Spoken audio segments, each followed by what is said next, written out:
So a lot of times people think about currencies because of the term cryptocurrency, but I think a more constructive metaphor is to think of it as digital property rather than a digital currency.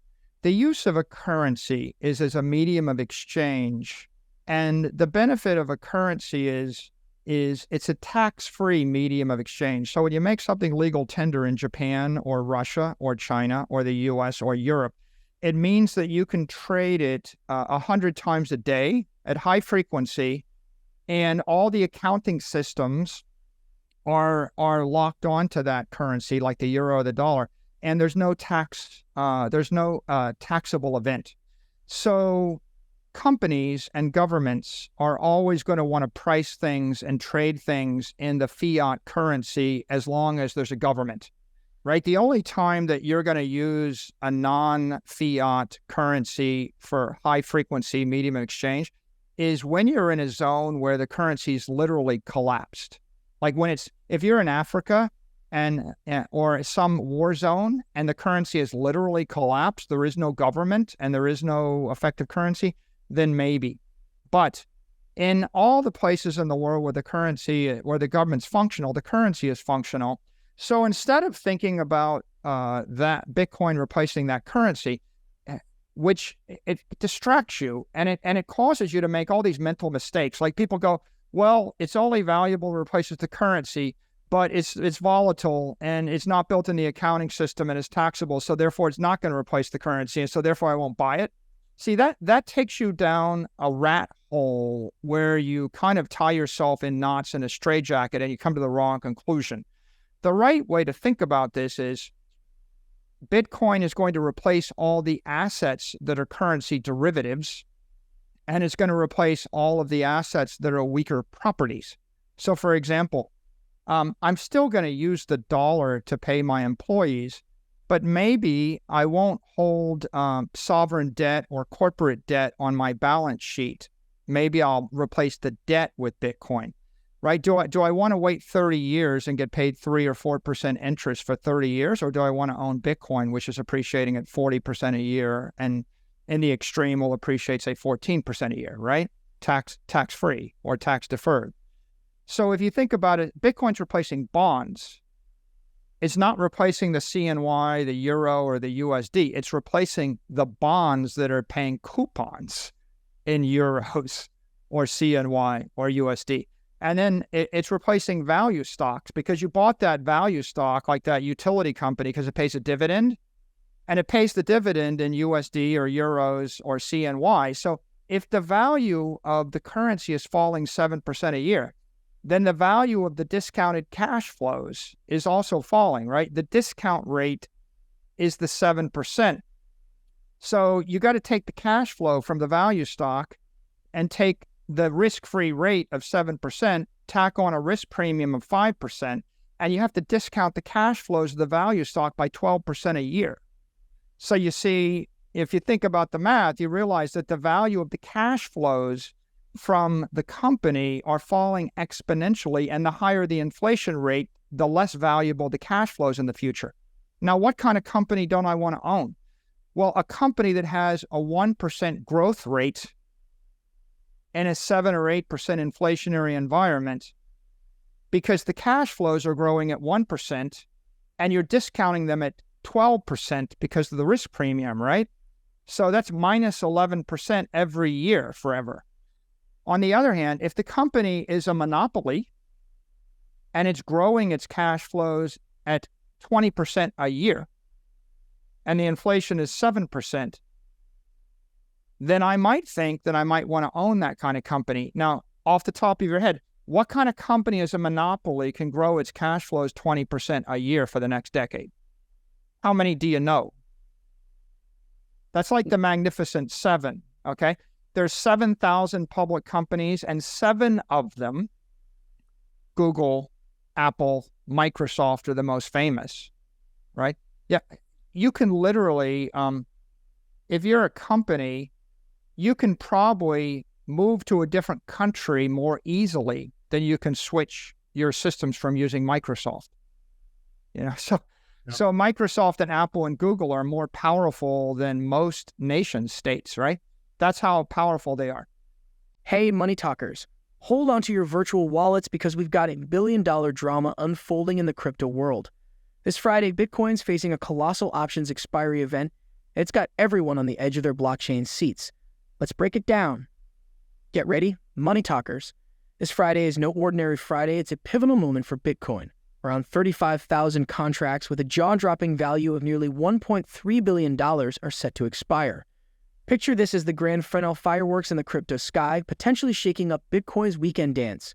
Get your focus, folks. The crypto market is leveling up and Bitcoin options are stealing the spotlight from futures. With open interest soaring to $14.6 billion, it's not just a number. It's a sign of a maturing market. Luke Stridgers from Deribit calls it the market's cool new preference, showing off some strategic sophistication. Now let's peek behind the crypto curtain.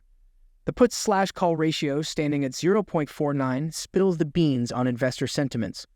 Long position sellers are taking the lead over shorts. It's not just a stat, it's a peek into the minds of crypto strategists making moves in this complex crypto jungle. But hold up, it's not just about Bitcoin stealing the limelight. Ethereum's in on the action too. Approximately 268,000 options contracts, valued at around $531 million, are gearing up for their own showdown. Ethereum's got its drama influenced by BlackRock's ETF filing, throwing some spice into the crypto cauldron. Fasten your seatbelts, crypto thrill seekers. The broader crypto market is on a roller coaster.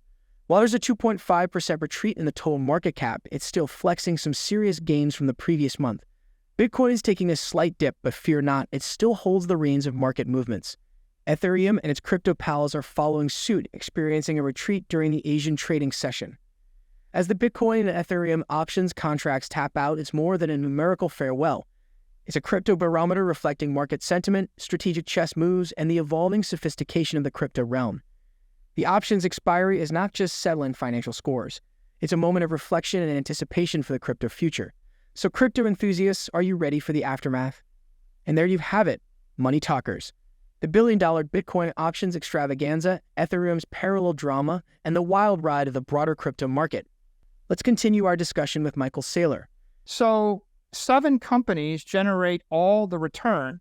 7,000 companies don't generate shareholder return. Why? I just explained to you why.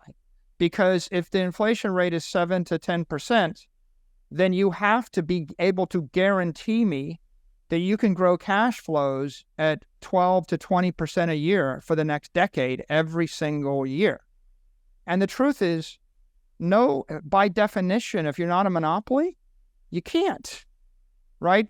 Real estate leases are capped at CPI. So if the CPI is 2% and the real monetary inflation rate is 7%, it's very difficult to raise my rents that fast. It's very difficult to raise my prices that fast. It's very difficult to raise my value, my revenues that fast and the cash flows that fast.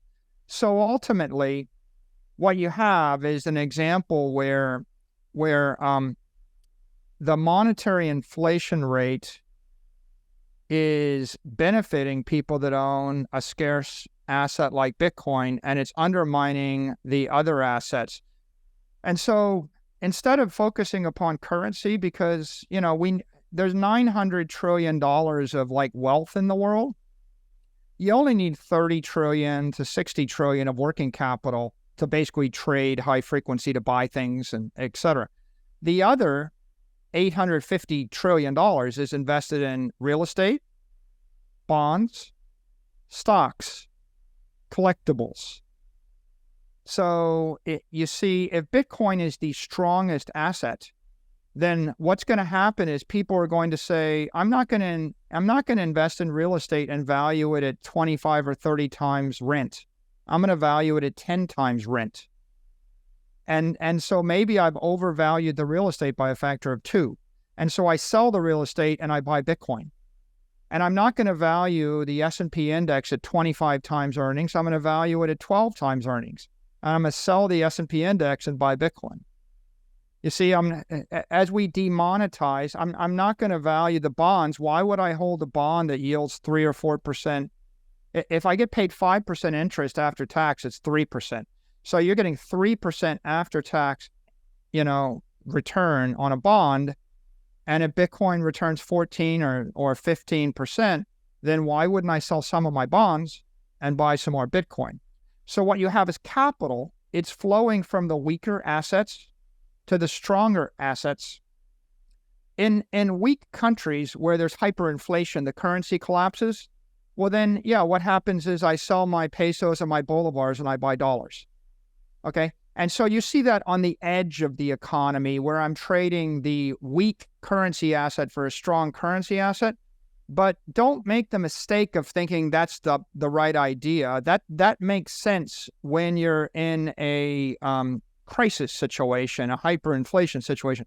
For most of the people that live in Japan, in Europe, in the United States, in the developed world where there are healthy economies, in the Middle East, the right trade is you trade your weak assets or your currency derivatives for non-currency derivative, for the strong asset.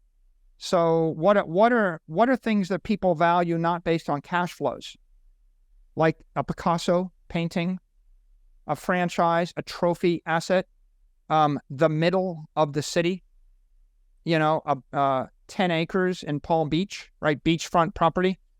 Things that the reason that real estate in Miami Beach goes up faster than the CPI is because you can't make more linear beachfront real estate in Miami Beach, right? It's like there's 8 miles or something, and you can't make it 16 miles or 36 miles. If the government could somehow bend dimensions and create 1,000 miles of beachfront property, then beachfront real estate wouldn't be a good investment. All of the Bitcoin haters, they always jump on top of this. It's not a good currency because, it's volatile and because people won't sell you things in it and you can't buy things with it. And they have basically brainwashed and straitjacketed themselves mentally by picking the wrong model. And the right way for them to think is, if I gave you $100 billion of real estate in Africa, and if every country was unstable in its government, and if the people that ran the country didn't like you, would you keep the real estate in Africa or would you trade it for Bitcoin?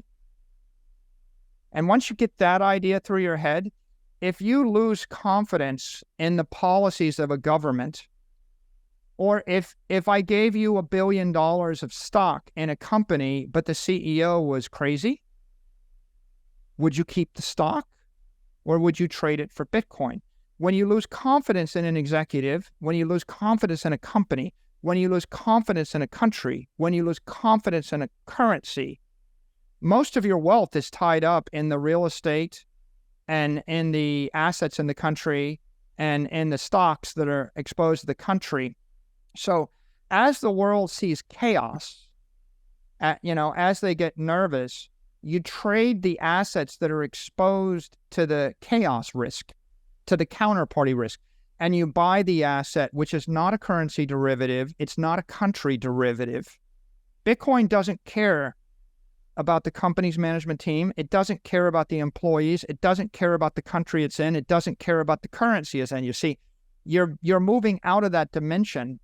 And so what you've really got is something like 99.5% or 99.9% of the wealth of the world exposed to country and currency and company risk. And Bitcoin is the alternative. If you enjoyed the video, don't forget to give it a thumbs up and subscribe to our channel for more daily updates.